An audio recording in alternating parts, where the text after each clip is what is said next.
రోజులు గడుస్తున్నా వరి ధాన్యం కొనుగోలు చేయడం లేదు. రోజుకో కారణం చెప్పి మార్కెట్ సిబ్బంది ఎస్కేప్ అవుతున్నారు. మహబూబ్ నగర్ జిల్లాలో ధాన్యం కొనుగోలు కోసం రైతులు పడికాపులు కాస్తున్నారు. వర్షాలతో వడ్లు తడిసి మొలకెత్తుతున్నాయని రైతులు ఆందోళన చెందుతున్నారు. మరింత సమాచారం మా ప్రతినిధి నరేష్ అందిస్తారు.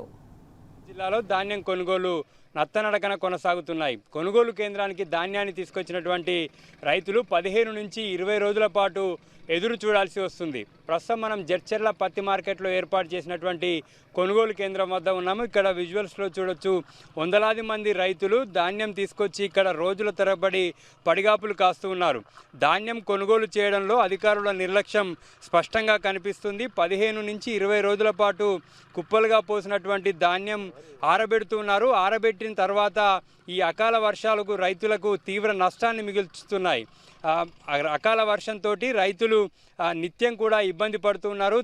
ఆరబెట్టినటువంటి ధాన్యం మరోసారి అకాల వర్షంతో తడవడంతో మళ్ళీ రైతులు ఆ ధాన్యాన్ని ఆరబెట్టుకోవాల్సినటువంటి పరిస్థితి ఉంది. ధాన్యం కొనుగోలులో వేగం లేకపోవడం వల్ల ఈ పరిస్థితి నెలకొంది. రోజుల తరబడి రైతులు ఎదురు చూస్తున్నారు. ప్రస్తుతం ఇక్కడ వడ్లు ఆరబోసినటువంటి రైతులు ఉన్నారు. అసలు ఏంది పరిస్థితి, ఎందుకు కొనుగోలు చేయట్లేదు, ఏం చెప్తా ఉన్నారు అధికారులు? ఇప్పుడు మేము వచ్చి 15 రోజులకి అవుతుంది. ఈడ పోస్తే మొలకలు పొద్దున వర్షము పొద్దుమికి వర్షము, మరి మా కాపలాగా కాసినట్టు కాస్తున్నాము. మమ్మల్ని ఎవడు పట్టించుకుంటాం మహానుభావుడు లేడు. ఇప్పుడు వాళ్ళ తానుకోతే గుణ సంచులు లేవంటాడు, రేమో మాకు పైకేళ్ళ ఆర్డర్ వచ్చింది అంటారు. మేవాడు మ్యాచర్ 13-12 మ్యాచర్ రావాలంటారు. మరి మా పరిస్థితి ఎట్లా రావాలి, ఎట్లా కావాలి? లారీలు వస్తలేవంటారు, లారీలు రావడం లేదంటారు. లారీలు వస్తేనేమో ట్రాక్టర్లో నింపుకపోరు అంటారు. ట్రాక్టర్లు లేనోడు ఏం టీంలో మోసుకపోవాలి మిల్లకు. అంతే కాబట్టి మా పరిస్థితి ఇట్లా ఉంది. ఈ ధాన్యం ఎట్లా మొలకెళ్ళి ఇట్లా పాడైపోతుంది. ఇది ఎవడు పట్టించుకున్న మహానుభావుడు లేడు మాకు. 2 రోజులు అయింది తీసుకొచ్చి. 20 రోజులు అయితే ఏం చెప్తున్నారు? అంటే లారీలు వస్తలేవు అని చెప్తారు. లారీలు వస్తలేవు అని చెప్తారు. లారీలు రావడం లేదు. కాంట చేసినప్పుడు మళ్ళీ తడిసిపోతాయి, ఇట్లా కుప్ప ఉంటే నానకుని ఉంటాయని అంటారు. ఏం చెప్తున్నారు అధికారులు? అంటే ఇప్పుడు ఇంతలా మొలకెత్తింది ధాన్యం కొంటా అంటారా, ఏమంటారు? ఏం లేదు సార్, కొంటానే కొను, లేకపోతే కొన చెప్పుర్రి. అప్పుడే ఫస్ట్ చెప్పండి కొనమని, లేకపోతే అన్న అమ్ముకుంటుంటే. ఇప్పుడు గవర్నమెంట్ కొంటా అని చెప్పి మమ్మల్ని తెచ్చిపోయి మొలకలు వెళ్ళినాక రోజు రోజు దగ్గరలోక రోజు 1000 ఖర్చు వస్తుంది మాకు. ఎవరు కట్టిస్తున్నారు? గవర్నమెంట్ కట్టిస్తుందా మాకు? లాస్ట్ మేమవుతుంది కదా సార్. అది నాటినప్పుడు అట్లా నష్టం, కోసినప్పుడు నష్టం, మార్కెట్ల కోసం ఇట్లా నష్టం. మా పరిస్థితి ఏంది? ఎన్ని బస్తాలు పండించినా? ఎన్ని రోజులు అయింది తీసుకొచ్చి మార్కెట్? నేను 2 ట్రాక్టర్లు పండించాను సార్. 2 ఎకరాలు వేసాను, 2 ట్రాక్టర్లు పండింది. కానీ ఇప్పుడు మేము చేసి అంత కష్టపడి కూడా మేము కరిగేట చేసి ఈ దుకాణానికి వేసుకొని ఇదంతా చేసి కూడా మాకు ఏమి ఫలితము లేదు. మాకు అసలు లాభం లేదు దీంట్లో ఏంటంటే ఇగో 4 నెలలు చిలకల కష్టపడాలి. మార్కెట్కి వచ్చినాక ఇక్కడ మార్కెట్లో ఒక్కొక్క నెల రోజులు. ఇప్పుడు వరకు మాకు ఇగో ఈ పరిస్థితి, ఈ బొడ్లు ఇట్లా ఖరాబ్ అవుతున్నాయి. దీన్ని పట్టించుకునే మానవుడే లేరు, ఎవరు ఏం చేసేటోళ్ళు లేరు, ఎవరు వచ్చి అడిగేటోళ్ళు లేరు. మేము రాత్రి పగులు అనక ఇగో చిలకల మళ్ళీ ఇగో ఇక్కడ వచ్చి కూడా ఇప్పుడు నేను 15 రోజుల నుంచి ఇగో ఈ మార్కెట్లోని రోజు పోవాలి, తినాలి, రావాలి, కావాలి, గాయాలి. ఏమో ఇంత కష్టం చేసిన 10 రూపాయలు వస్తాయని ఆశపడితే కూడా దీని మీద మాకేం ఫలితం లేదు. మేము చేసిన కష్టం కూడా నష్టమవుతున్నాము. మాకు ఎట్లా అని బతకాలి, మేమేం చేయాలి? మా పిల్లలకు ఎట్లా పోయించాలి, భార్యలకు ఎట్లా పోయించాలి? మా బతికేంది? ఎవడు పట్టించుకుంటారు లేడు. ఇదేం లాభమా సార్? మాకు కష్టపడి కూడా ఏంటంటే రైతులకు సాయం చేస్తున్నాం. రైతులకు ఏం సాయం చేస్తున్నారు సార్? రైతులకు ఏం సాయం వస్తుంది మనకు?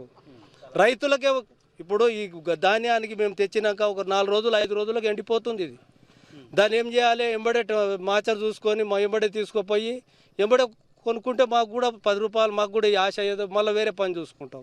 ఇక్కడ వచ్చి మేము నెలలు 15 రోజులు 5 రోజులు కూర్చోవాలంటే ఏం లాభం చెప్పు? మళ్ళీ ఈ బస్తాలు నింపినాక కూడా ఈ బస్తాలకు మళ్ళీ తడిచిపోతే కూడా మాదే బాధ్యత. మళ్ళీ బాధ్యత మాకే రిటర్న్. మీ సంచులు అన్నీ తడిచిపోయినాయి, ఇగో మీ ఒడ్లు ఖరాబ్ అయిపోయినాయి అని మళ్ళీ మాకు రిటర్న్ ఇస్తున్నారు. ఎన్ని రోజులు అయింది తీసుకొచ్చి? నేను వచ్చి 6 రోజులు అవుతుంది. వచ్చినట్లే పోతుంటే వెనక సీర వచ్చిన వాళ్ళకు దారి మంచిగా దొరుకుతుంది. అందులో వర్షం పడుతుంది. వర్షం పడటం వల్ల డబుల్ అవుతుంది. రోజుకు దగ్గర దుబ్బ మళ్ళీ బుడగట. వచ్చి 20 రోజులు అవుతుంది. ఇంతవరకు వర్షం ఎండుతున్నాయి, వర్షానికి నానుతున్నాయి. ఈ తారీఖు వరకునాక ఏం మళ్ళీ చూస్తలేరు. మొత్తం తయారుగానే ఎత్తి పైకి ఎత్తిస్తే వచ్చి ఎంకసీరు వచ్చిన వాళ్ళకినాక కొంచెం దారి దొరుకుతుంది, స్థలం మంచిగా దొరుకుతుంది. ఈ వచ్చిన వాళ్ళు ఆయన అయితేనే రాని వాళ్ళు ఆయన అయితే ఎండపోయడానికి స్థలాలు లేకుండా అయిపోయినాయి. ఇక్కడ వచ్చిన వాళ్ళు అయినాక ఎండపోయినాక స్థలాలు లేకుండా అయిపోయినాయి. ఆ ఎండపోసిన వాళ్ళు అయినాక నానుతున్నాయి, మొలకలు వస్తున్నాయి, ట్రాక్టర్లకు దీనికి అవుతున్నాయి పైసలు. మేము తిప్పలు అప్పటిసారి తిప్పల వాడి ఇటు తీసుకొచ్చి ఈడికి వచ్చి నాశనం అయ్యేటట్టు ఉండదు. మేము అయితే పరిస్థితి లేదు. ఆడ ఎంతనో అంత అమ్మదాం అంటే చెప్తే 1600 1500 క్వింటాలు అడుగుతున్నారు. మాకేం గిట్టుబాటు వస్తుంది? ఇక ఇప్పటికి 15 రోజులు అవుతుందండి. ఉలుకు లేదు, పలుకు లేదు వీళ్ళది ఉన్న వాస్తవం. వీళ్ళు రోజు ఎలాంటి ప్రాబ్లం లేదు. టోకన్స్ ఆఫీసర్ కూడా మధ్యాహ్నం వస్తారు, 2-3 ఇచ్చిపోతుంటారు. ఎక్కువ ఇస్తున్నారు వాళ్ళు కూడా. ఎన్నోళ్ళంతా నానిపోతున్నాయి. ఇంకోటి సెంటర్ పెద్దది, దీనికి కనీసం ఒక 6 మిషన్లు పెట్టాల, 3 ఉన్నాయి. దయచేసి 6 మిషన్లు పెడితే పెద్ద సెంటర్ అయినందుకు త్వరగా అవుతుంది. మెయిన్ మిషన్ల ప్రాబ్లం ఉంది. వీళ్ళు అమ్మాలలో ఏం చేస్తారు, అక్కడ డబల్ షిఫ్టింగ్ అవుతుంది. ఆడ ఒక రోజు ఈడొక రోజు చేస్తారు. వారి కూడా ఎక్కడికి చేస్తే మంచిగా జరుగుతుంది. కొనుగోలు కేంద్రాల్లో తీవ్ర జాప్యం వల్ల రైతులు నష్టపోతూ ఉన్నారు. ఆరుగాలం కష్టపడి పండించినటువంటి పంటను అమ్ముకొని అప్పులు తీర్చుకుందామనుకున్నటువంటి రైతన్నకు కొనుగోలు కేంద్రాల వద్ద పరిస్థితి తీవ్ర ఆర్థిక నష్టాన్ని మిగులుస్తుంది.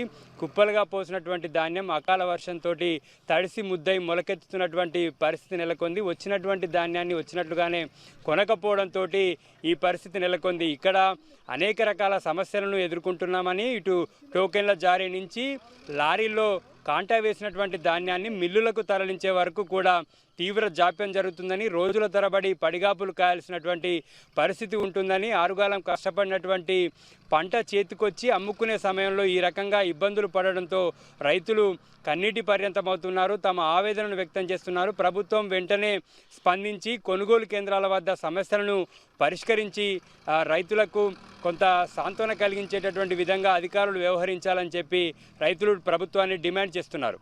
విడిల్ శంకర్తో నరేష్, టీ న్యూస్, మహబూబ్నగర్ జిల్లా.